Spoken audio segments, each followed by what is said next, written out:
Galatia 3:1. O mga mangmang na taga Galatia, sino ang mga nagsigayuma sa inyo? Nasa harapan ng inyong mga matay si Jesucristo na napako sa krus ay maliwanag na inihayag. Kung hindi nyo ganapin ang tungkulin nyo, saan kayo nagagayuma?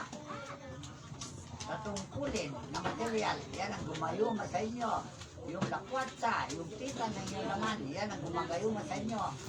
Para hindi nyo matapad yung tungkulin nyo. At kayo mismo, pinapako nyo sa krus ni Jesucristo. Pag hindi nyo ganapin ang tungkulin nyo, ipinapako nyo muli si Jesucristo sa krus. Para hindi siya magaganap ng tungkulin niya. Dahil tayo ang ginagamit niya sa ating panahon. Bilang guro ng katatauhan, tayo naman, guro lang sa inyong bayan, guro lang sa inyong sarili, pati sarili nyo, di ba turuan? Anong sabi ni Jesus sa panahon niya? Nando sa Matthew 5:19.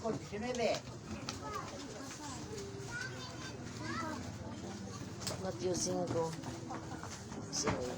Mateo 5:19.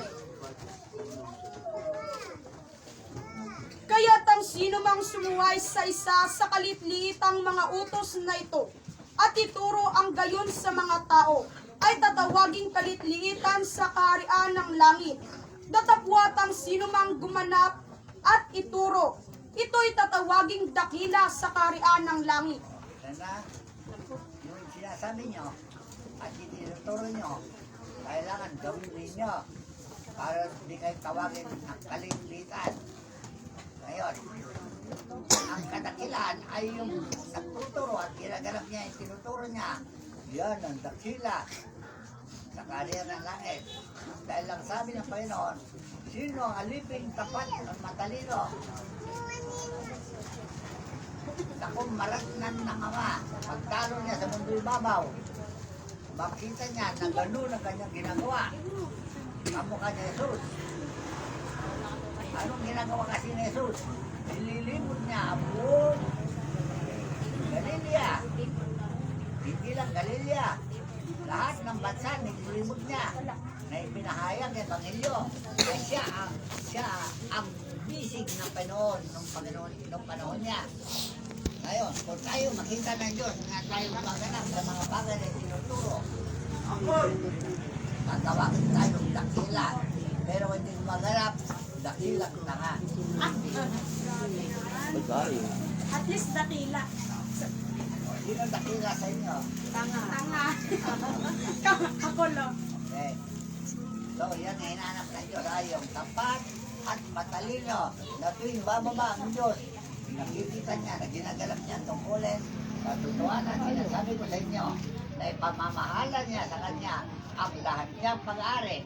Sino ang lahat niyang pag-aari? Buong tao sa buong sanlibutan ay pamamahalan natin. Kung tayo na nga, yun talaga. Amen?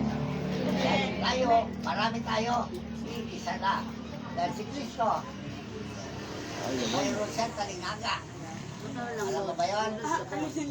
Hindi na makalakalo doon. Ang palay, hindi dadami, kundi mamatay muna. Hindi ba ganon?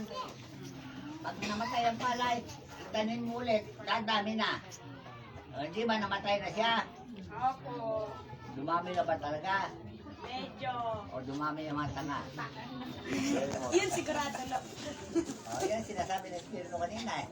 Pag hindi nyo ginawa tungkulin nyo, sila kayong tanga. Okay?